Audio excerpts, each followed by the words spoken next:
Stu Cameron, thank you so much for joining us at the Accelerate Content Marketing course for Digital Chameleon. I wonder if firstly you could tell us, who you are, what you do, and just elaborate on that a little bit. Sure. My name is Stu Cameron. I'm Managing Director of a company called Tiltco, and we are a company specialising in design and technology for touchscreens, and that's all manner of touchscreens, so smartphones, digital tablets. Most people know digital tablets in the form of an iPad, but we work across the entire spectrum of smartphones and tablets, and also fixed screen touchscreens as well. We do the software, we do the user experience, we do the interface design, we create content, both bespoke and also content that exists already, and transferring that from maybe a print-based publication into something that is viewable on a touchscreen. So how, in your opinion, is mobile technology and apps affecting consumer behaviour? Massively. To my mind, it is the biggest shift in consumer behaviour since there's been consumers. The traditional approach to marketing to consumers, taken by pretty much everybody for the last 150 years, has been that a company would decide the medium and the timing and the style of any sort of communication, and typically it was a matter of creating a television ad or a press ad or a radio ad, and then broadcasting that or printing that so that people in their target market would hopefully view that ad. And so the control and the power was vested in the companies who were doing the marketing. Mobile technologies shifted that completely, 180 degrees. In fact, for the last 15 years, consumers have become habitualised to using Google every time they've identified that they've got a want or a need or a desire that they have to fulfil. And so they see the internet and tools like Google and mobile devices connecting them to those technologies as the primary way that they engage with brands. It doesn't matter what it is, whether it's high involvement or low involvement, a trivial purchase or a new car or a new house.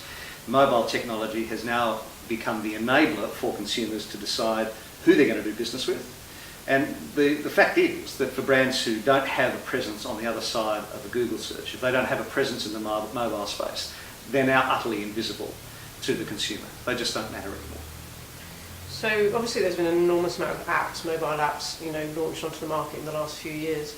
I think only about half of them actually break even. Why do you think that is? What are brands doing wrong? For a start, they're starting with the wrong metric. The notion of breaking even with an app, to me, is wrong. A hotel doesn't work out the return on investment of a doorknob or a shower or a television set as such, because really that's the cost of doing business. So I think to simply go into producing an app and saying we need a return on investment is to suggest that the company is in the business of making apps.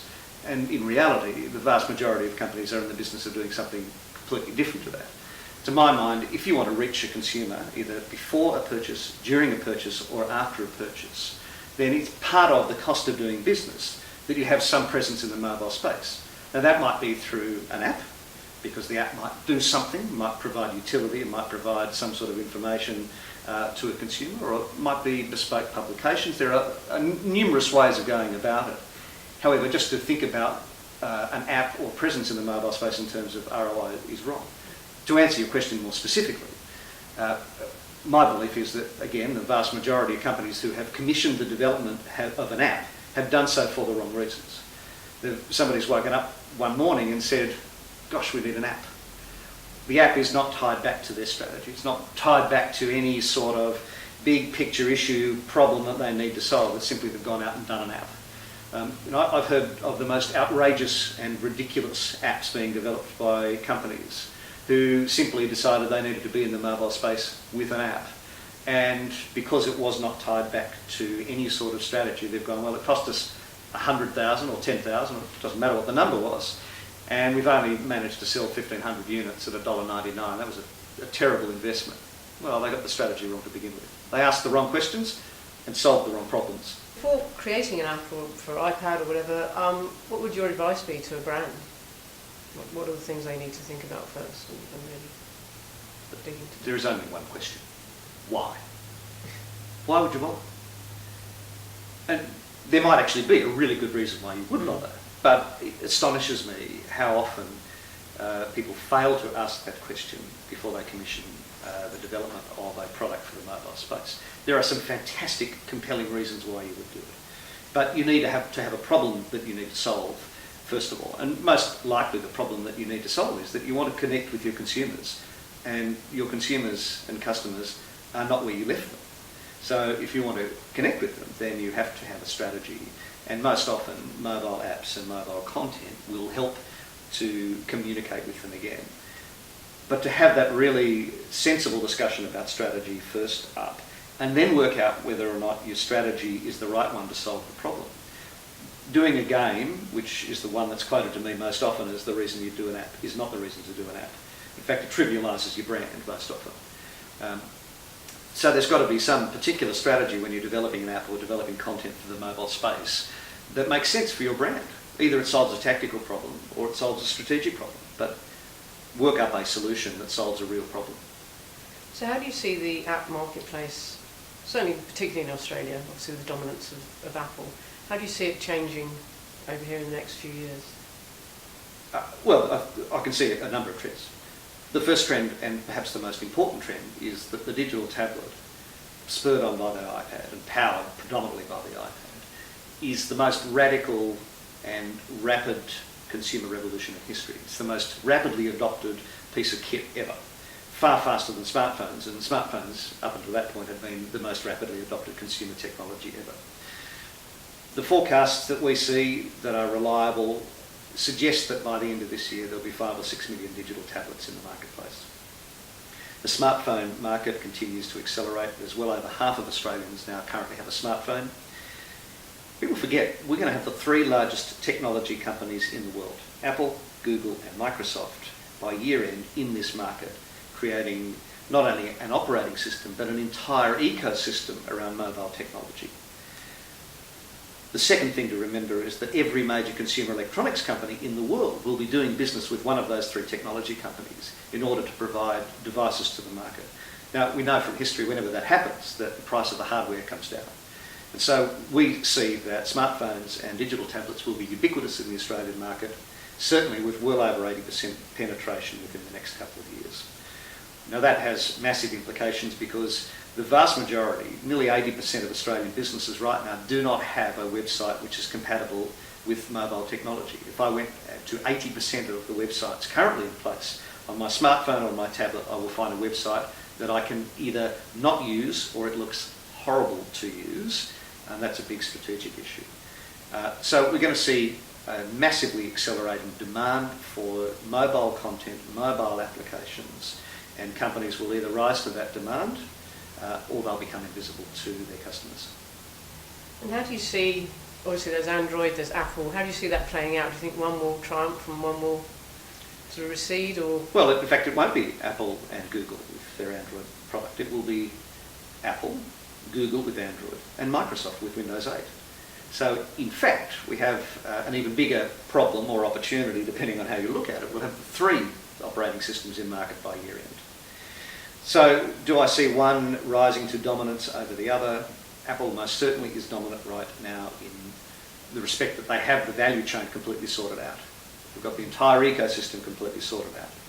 Now, Google are working very hard on that. We know Microsoft will work very hard on that as well. So, the company that wins, even if it's possible for one company to win, and I think it is if we look at the history of PCs, it will be the company that creates the most easy to use application, the most easy to use ecosystem for consumers. If something is easy to use and consumers can get the content and the products that they want when they want them on the device that they want that product or service on, then that immediately creates bias towards that particular brand. So we've spoken about why not to sort of just randomly embark upon creating or developing an app. But what's some of the real ROI the brand can get if they make the right decision to do it? I think brand ROI, when it comes to developing anything, I think brand ROI in the mobile space is the wrong way to think about it. I think return on investment needs to be thought about in the same way that currently organisations think about their advertising. And you can't get a return on investment as such if you're doing brand advertising. You can build brand over time, you can build brand equity over time. if you're running a promotional campaign in advertising, yes, perhaps you can get a return on investment, but you have to be in the mobile space. You have to be there. It would be like not having a telephone number or an email address or a website. You have to be there. So forget about return on investment. Make sensible strategic decisions about what sort of technology you commission, what sort of application you develop, what sort of content you put out there, and then start to build your brand in the mobile space. Because it's not about return on investment, it's about remaining relevant. If you don't do that, you're irrelevant. You're invisible. So it's the cost of doing business. Choose carefully and spend wisely, but it's the cost of doing business. You mentioned there, build your brand in the digital space. What are some of the common mistakes that marketers make so that they actually don't manage to achieve that? They just launch the app and it kind of disappears. I think brand alignment is a really important one. In other words, does the app look like your brand? Most often, they don't. Does the app look like something that somebody who's used to doing business with you would like? This comes back to functionality. A customer or a consumer, somebody you're doing business with, having an app or content in the mobile space is not the only consideration. Whatever you do, make it look like your brand. Make it feel like your brand. Make it do something that your brand should do for your customers. Because if you don't achieve those goals, then you're nowhere again. You're back to doing games, or you're back to doing something completely irrelevant. And I've heard of a packaging company doing a cooking app. Why would a packaging company do a cooking app? There was no brand equity to be had. There was no customer engagement to be had. It was just another cooking app out there, badly done. And yet a packaging company did that. Why would you do that? I don't understand. But of course they didn't understand either, and that's why they did it. Some tips on actually sort of cracking the app stores and getting ratings and reviews and things like that. Getting reviews and ratings in the App Store is important.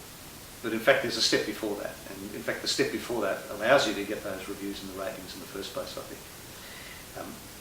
When you're contemplating doing content or apps to be published via an app store, whether it's iTunes or Android or later on with the Microsoft marketplace, you need to create awareness for that application that goes well beyond the app stores. You need to promote it in everything else you do, in fact. You need to, and if you do your app properly, your content properly, you want to promote it. So you promote it via your website. You create a special microsite for that app that sits attached to your main web strategy, that in turn is also searchable by Google. You promote it through all of your above the line, below the line channels, the way you would anything else. The more you promote it, the more likely you are to have people to download it. And the better you do, the better job you do when you're actually creating it, will allow people and encourage people to give the product a high rating. When you can't just sort of go out and say, oh, please, give us 5 stars because we ask you nicely.